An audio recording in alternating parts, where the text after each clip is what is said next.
Gusto mong musunod sa kinaiya ni Juan o kinaiya ni Herodes? Asa may inyong sundon? Si Juan, iyang gipakamatyan ang pagpakigbatok sa sala. Si Herodes, mipatay aron panalipdan ang iyang sala. Unsa man mo?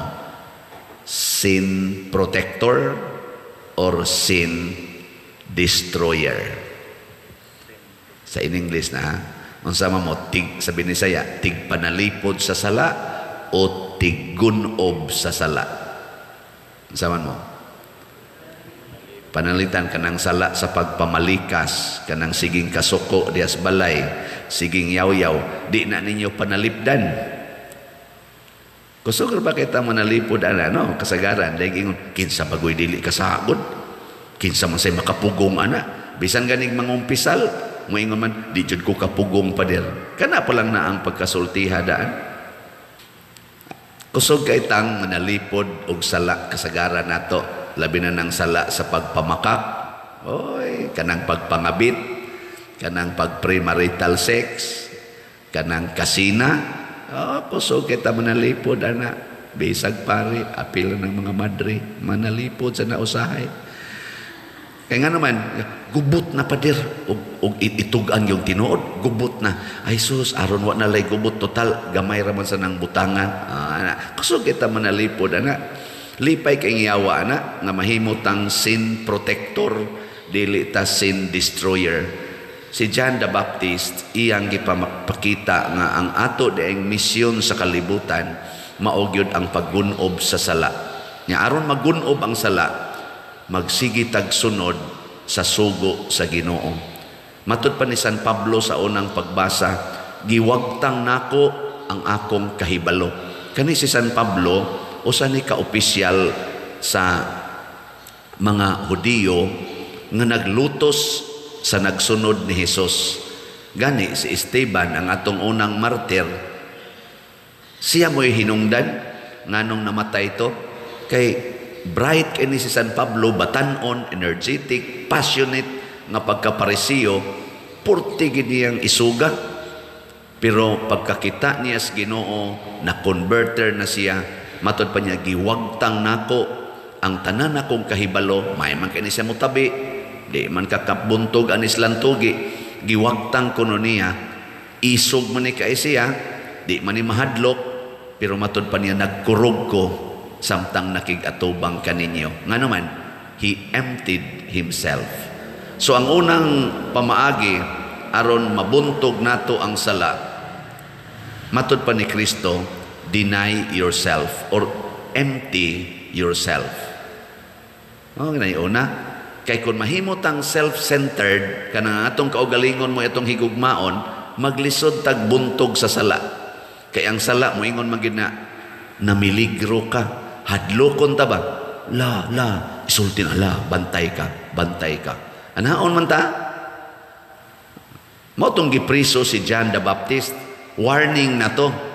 Mupadayon gani ka, dili ra niya na prisuhan ang imong sangkuan, lubnganan. Mao ba na ka ng prisuhon, warning man na, labi na silang panahon sa una. Pero ang sala ni Herodes o ni Herodias, gipanalipda nila, nga naapagid sila gahom, sila may pangulo, ang hari sa Jerusalem atong panahon na, mauman si Herodes, ang iyasang igsuon, wa say mahimo niya, kay isog man si Herodes, niya na inlove man sa si Herodias ni Herodes, iya dayong pangasawa.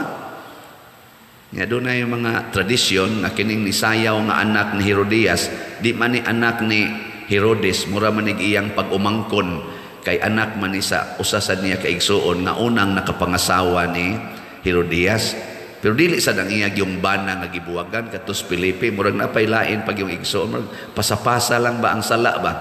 Kani si Herodias, hiligid ni siya nga magtakli-takli og laki. Ikatulo na din niyang takli si Herodes. Primero, napaanakan siya atong Herodes the second ko, no? Matod pa sa history nga istorya niya, human, naminyo na pod siya sa ni Filipe, ang manghod ni Herodes, kaning hari sa Jerusalem. Human gibiyaan na po niya sa Filipe, nakingminyo na po siyang Herodes. Kung atong tanawon, di sila particular about anang nabitang ingon nga, kaliwat na nimo, igso. Di sila, basta lami, okay. Muna si Herodes dinhi, ang sinultihan palang Herodes, ihatag nako ang katunga sa akong gingharian nganha kanimo. Naibog na sad si Herodes sa dalagita sa iyang pag-umangkon. Naibog siya. Basta moingon na ng hari, ihatag nako nimo ang katunga, pasabot himuon ti kang asawa. Mao na meaning ana. Mao to iyang gi-offeran si Salome, kay ang sayaw ni Salome singon sa gi-portrait sa mga kaning kuan, kaning mga interpreter, kanang atong gitawag og dirty dancing, kana bang mosayaw nga gamay na lang kay tabon sa lawas ba. Kisa mo siya di maibog ya dalagita. Na tanaw ni Herodes at lata naman sad si Herodias, siya na sa dahil nindot na sa niya unsa may arang niya nga mahimo man niya tanan. O gani sa akong gibasa dito sa Google, si Salome ang una niyang giminyuan, maura sa iyang uyuan, usa sa gyapon sa mga igsuon ni Herodes. Ang una niyang gihimong bana niya, iya na sang gibuwagan, takli na sa siya glain. Naliwat po siya ni Herodias, nagtakli-takli. Niya mga kaliwat rapod, sumuning salaa, ang atong gustong protektahan. Parihagod karon kaning sexual sin, mao man iron ang ligon kaayong giprotektahan, sama ng same-sex marriages or unions. Ato man ang giprotektahan karon, gihimo naman gyud nato ron nga human right. Wa ta mo condemn sa mga effeminate o sa mga kaning lesbian. Yes, ato nang struggle na nato, pero kay sala man sad og pulos babae, pulos laki ang magminyo, ato nang i-condemn. Pero ang pag-support, ang pagdawat, ang paghigugma sa aning mga doon na intaway sexual nga struggles, ato na siyang himungon. Di na nato sila bugal-bugalan, dili na nato sila i-condemn tungod lang kay maunay batasan. Pwede man nga ikaw lalaki niya maibog kas imong kapwa lalaki, pero di nimo kuyugan, imo siyang i-destroy. Pareharago na nako pare, ambot ng mga madre, maibog basad ka na sila. Ako maibog pa man ko karon og babae. Pero kay sala naman na, kay ako nagpa-ordain man pagkapare, akong i-destroy. Parehara sa nas mga bana. Kamong mga bana, maibog pa man gyud laing babae ba? Klaro na inyong mga naong. Pero og buotan kang bana, imo nang i-destroy ang imong kaibog. Meaning, di nako ubanan ang akong sinful desire. Ang kang Herodes, I will pursue my sinful desire. Kinsay mo babag, patyon ta mo. Amo naroon ang kalibutan, gahimog balaod, kinsay mo babag, prisuhon mo nako.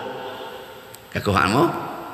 Og mao na ni ang battle sa kalibutan. Ang pangutana, kamurong nanimba dinhi og ang online parishioners, andam ba mong magpakamatay aron pagbuntog sa sala sa mas gibuhat ni San Juan nga magbubunyag? Andam dili. Kailingi ay mong tupad. Yung na, andam ka? Oy, kinahanglan yun, mahimot ang destroyer sa sala, dili protector sa sala. Karon na yan atong mga gobyerno, siging paningkamot o buntog sa sala, aning korupsyon, na daghang gipangkiha, gipangparisay na kanisang drugas, na daghang gipang dakop na karon, kining atong kuan, kaning mga subversibo sa gobyerno, o gipang dakop na, mga dagkong opisyal sa CPP, NPA, kaya nga naman, destroyer man ni sa nasod, destroyer. Yan naasad ni mga protektor, nga nagsigi sa suporta ani, mao na ni ang atong battleground. Pero sa sala, dili na takinhanglang mo adtog laing lugar. Hain man ang battleground sa sala, ni as atong kasing-kasing og huna-huna. Conquer sin in your heart. Conquer sin in your mind.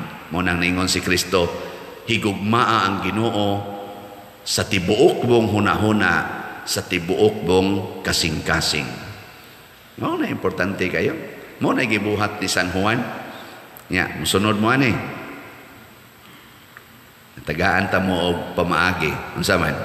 Pamalit mo og slot. Kani bang atong slot din eh. Suway ra gud ninyo palit labi na gyud wa na jud kay kwarta, suway palit di ba mabuntog nimo ang sala sa pagka self-centered.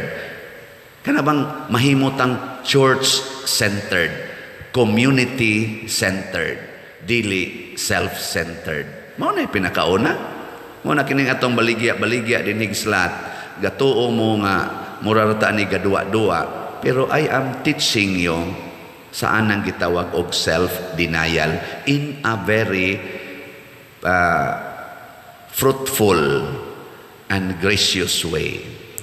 Salamat kay nanay na malit na to ang atong dopes as of yesterday nahalina na taog 3,338 slots.